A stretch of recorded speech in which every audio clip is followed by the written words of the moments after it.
Puisi Rendra.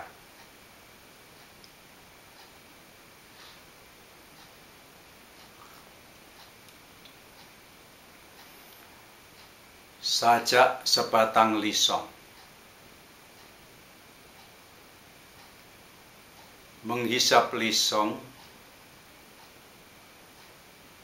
melihat Indonesia Raya, mendengar 130 juta rakyat, dan di langit 2-3 cukong mengangkang berak di atas kepala mereka. Matahari terbit, fajar tiba, dan aku melihat 8 juta kanak-kanak tanpa pendidikan. Aku bertanya, tetapi pertanyaan-pertanyaanku membentur meja kekuasaan yang macet. Dan papan tulis para pendidik yang terlepas dari kehidupan.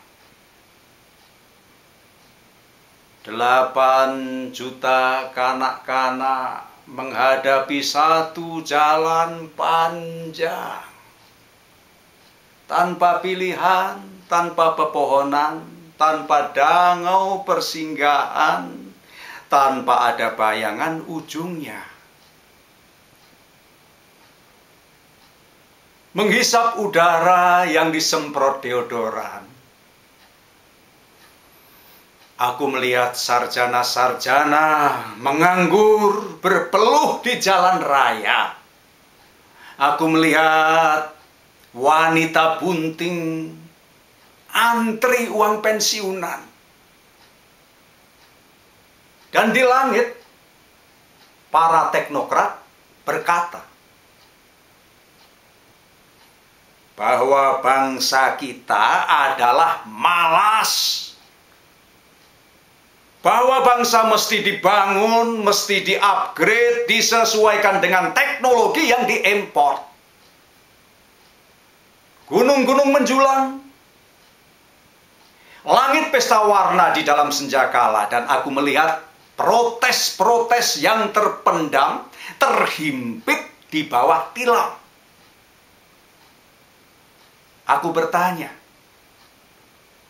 tetapi pertanyaanku membentur jidat penyair-penyair salon yang bersajak tentang anggur dan rembulan, sementara ketidakadilan terjadi di sampingnya. Dan 8 juta kanak-kanak tanpa pendidikan termangu-mangu di kaki Dewi Kesenian. Bunga-bunga bangsa tahun depan berkunang-kunang pandang matanya di bawah iklan berlampu neon. Berjuta-juta harapan ibu dan bapak menjadi gebalau suara yang kacau, menjadi karang di bawah muka samudra. Kita mesti berhenti membeli rumus-rumus asing.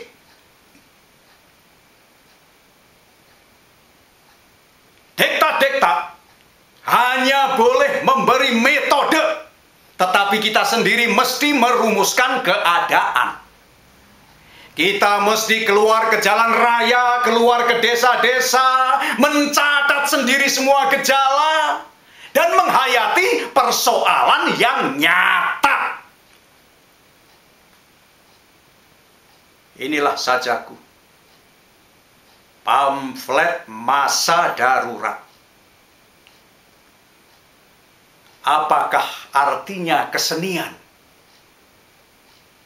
bila terpisah dari derita lingkungan? Apakah artinya berpikir bila terpisah dari masalah kehidupan?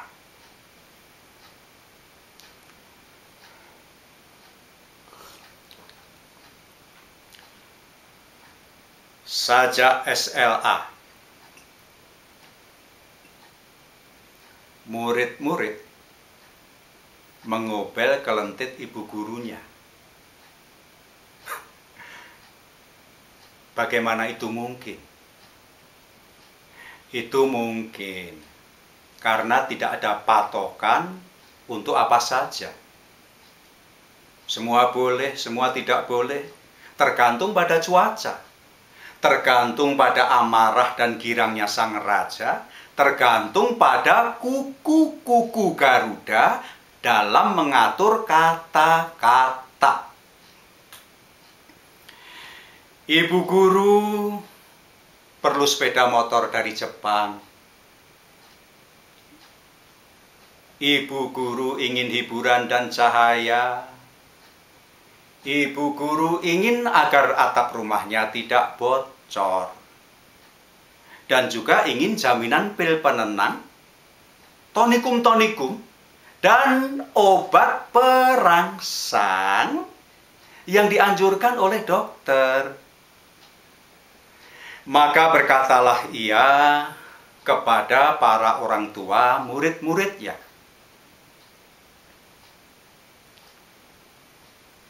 kita bisa mengubah keadaan. Anak-anak akan lulus ujian kelasnya, terpandang di antara tetangga, boleh dibanggakan kepada kakak mereka.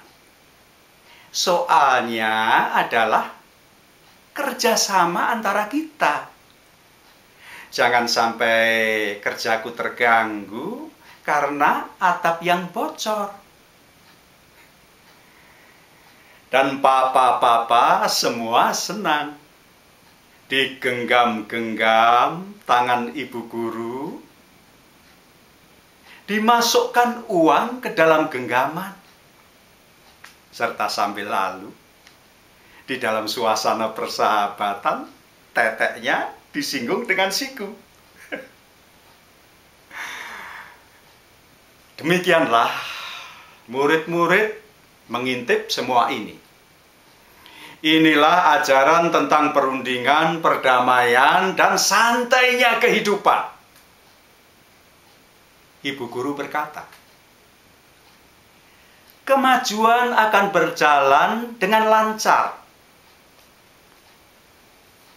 Kita harus menguasai mesin industri. Kita harus maju seperti Jerman, Jepang, dan Amerika. Dan sekarang, keluarkanlah daftar logaritma.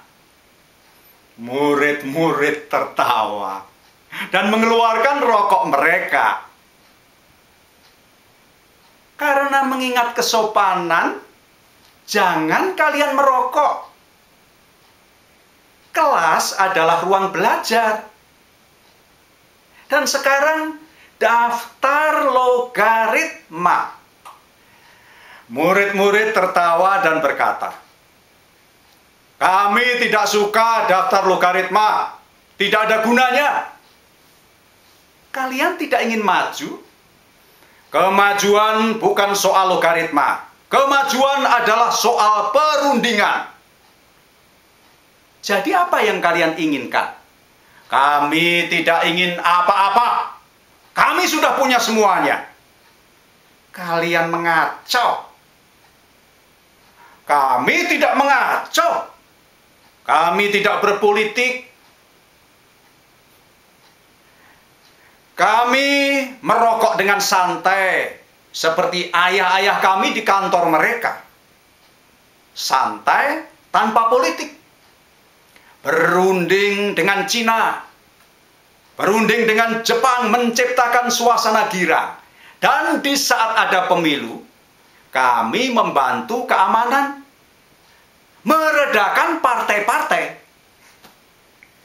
Murid-murid tertawa. Mereka menguasai perundingan, ahli lobbying, paham akan gelagat, pandai mengikuti keadaan. Mereka duduk di kantin, minum sitrun, menghindari ulangan sejarah. Mereka tertidur di bangku kelas yang telah mereka bayar sama mahal seperti sewa kamar di hotel. Sekolah adalah pergaulan yang ditentukan oleh mode, dijiwai oleh impian kemajuan menurut iklan. Dan bila ibu guru berkata, keluarkan daftar logaritma, murid-murid tertawa. Dan di dalam suasana persahabatan, mereka mengobel ibu guru mereka.